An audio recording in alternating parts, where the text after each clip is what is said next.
Good morning, folks. How are you doing? Welcome back to Football Digest. My name is Nyash, and as always, I get to tell you what has been happening in the world of football for the last 18 hours and what's going to be happening the next 24. What you need to check out. Yeah, because there's some action going down, by the way, in the next... it's actually more than 12 hours, but not more than 18 hours. So, yeah. And today is Friday. I'm sure, if you're very keen, you know, Tuko Halloween week. Well, maybe we don't celebrate it much here in Kenya, but it's real. And I recognize it myself. So we're going to be doing a Halloween edition today when we're going to be doing the Matchweek Live Digest of Matchweek 7. And we're going to be doing it with Samra. All right? So I thought maybe, why don't I just give you a snippet of maybe what I'm going to be doing today. It's not like a full show, so hapa tutavaa tu mask because ni IG. So hakuna stories za mwili nini. So I'm going to be coming up like this. Yeah, I know it's a mask. Yeah, it's not bad for starters. I'll tell you why I chose this one. It was supposed to be another color, but yeah, I'll tell you today at 7 why I chose to go with this one. And yeah, it's interesting because I'm a fan of movies. I love movies a lot. I have acted before, not in a movie, but I've acted before, so I know quite a couple of things about movies. So we're gonna be doing a Halloween edition today, live from I think 8. With Samra, well, we're going to be looking at the games that are going to be played today or this coming weekend in Matchweek 7 of the Premier League.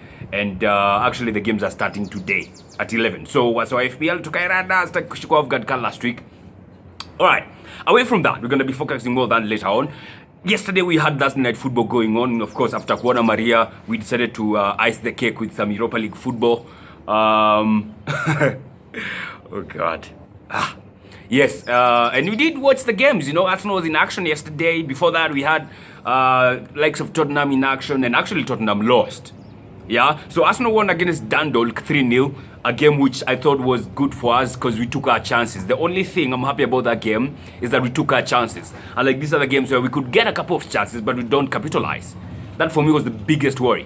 And there are some other people who are worried that we are not creating clear-cut chances. Even the goals we scored are not clear-cut. For me, I don't give a shit about that. For me, I give a shit about us taking our chances and walking out of that game with 3 goals. You know? I mean, it's not always easy in the Europa League. I mean, Tottenham got beat. They lost to Antwerp. I've never even heard of such a club. Roma did not win at home. They lost due to, is it CLSK Sofia or something? Bayer Leverkusen, they lost. So it's not always rosy in the Europa League. So if you get the 3 points and you get some goals, I mean, you got to accept that. I mean, sometimes you don't need to create much. Sometimes you just need to capitalize on the errors of your opponents. And that is exactly what we did. And we got the 3 goddamn points. And very welcome. First goal, Eddie Nketiah, Pocha's goal, you know, mishandling by the goalkeeper. And then he tapped it in, of course. Eddie Nketiah, tunajua, is a heck of a poacher. We know that. And he proved that again. Yesterday, Joe Willock with a fantastic finish, by the way, after the shot was blocked, after Pepe's shot was blocked. Then Pepe did his thing in the second half, and heck of a goal, by the way. A strong as right foot, and that's his weaker foot. Top beans, that one. Top beans. I was excited to see that one. So, 3-0 all in all. Mustafi was playing in that game. I didn't see that much mistakes from him.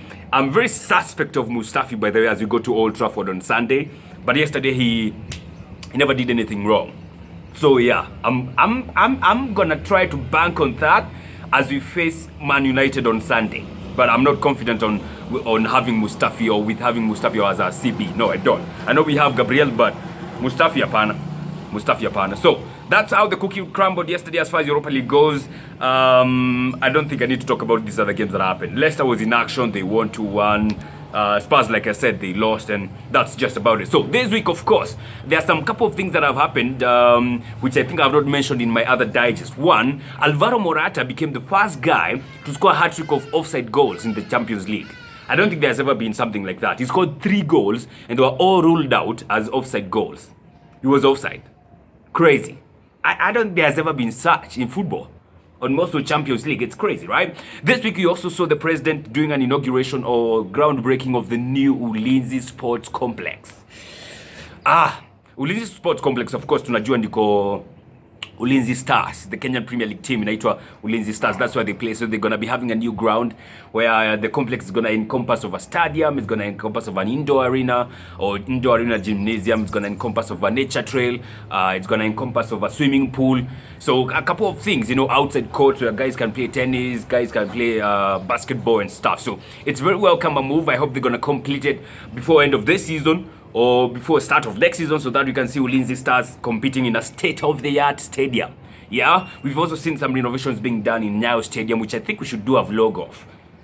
The changes that are made, you know, just so that we can familiarize ourselves with it. Because most likely it's going to be used in the Kenya Premier League games, which are going to be starting in November this month, later next month, right? You've seen also stadiums like Nyayo, they are still there. Like I said, Nyayo was renovated.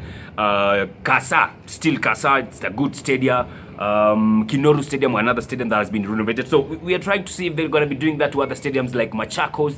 You know, kumpip kiasi tu, ikae vizuri, you know. Because Machakos last season ya Kenya Premier League imechezwa sana.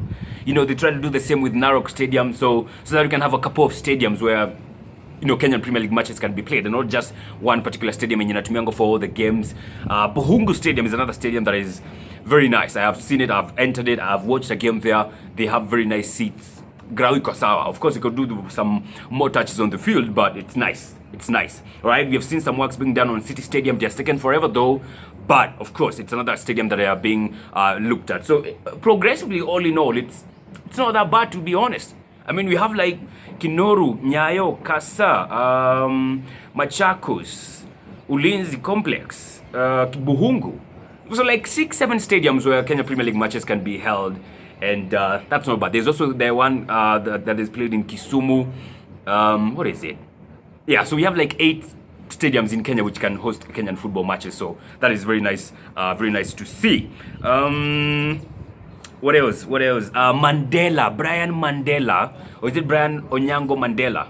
Brian Mandela Onyango. Yeah, but I know him as Brian Mandela. He has moved to Mamelodi Sundowns. Now, Mamelodi Sundowns are the defending champions of the Premier League in South Africa. Yeah, they are a huge deal, man. They are big things. Because we all know about the league in South Africa is a huge one. Sika ya Kenya. Say ni kubaya bana. Wase wa attend games. Wase wanajanga study watch games za kina Pirates, Orlando Pirates, akina Mamelodi Sundowns. People actually flock in the grounds to watch this game. So it's a big league, yeah? It's just like in Tanzania where actually people go to see people being unveiled and watch games in a crazy ass manner we have never been doing in Kenya, you know, especially for club football.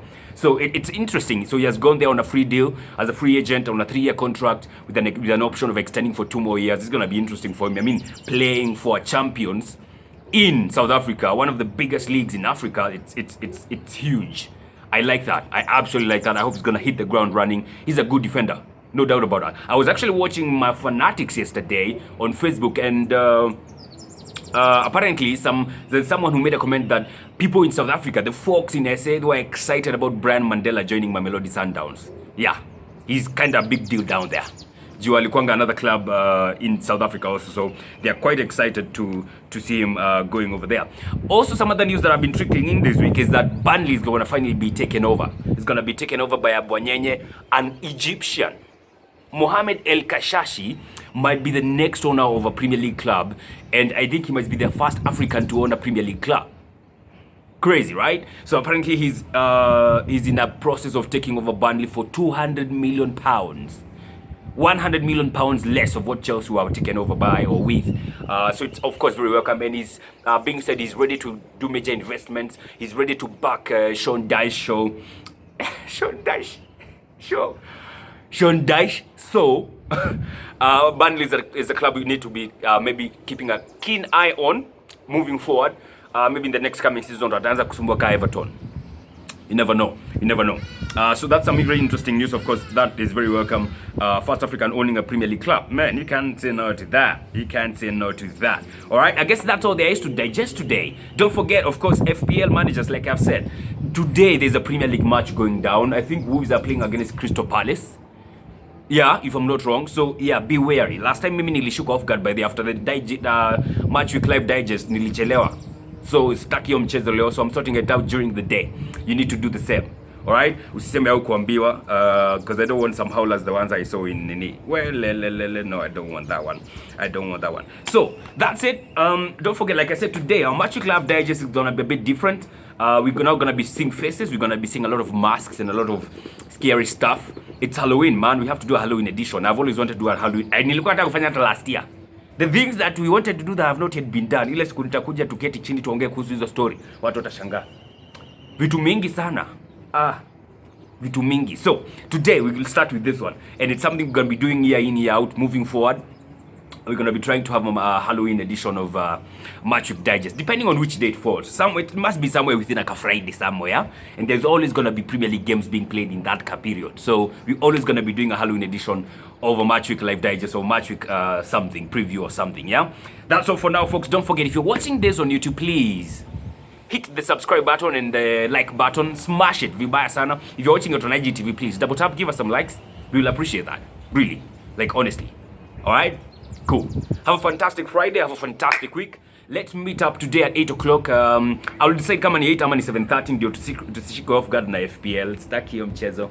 And then tutajua ni aje. All right, that's all for now, folks. Have a fantastic weekend. God bless. Don't forget to take care.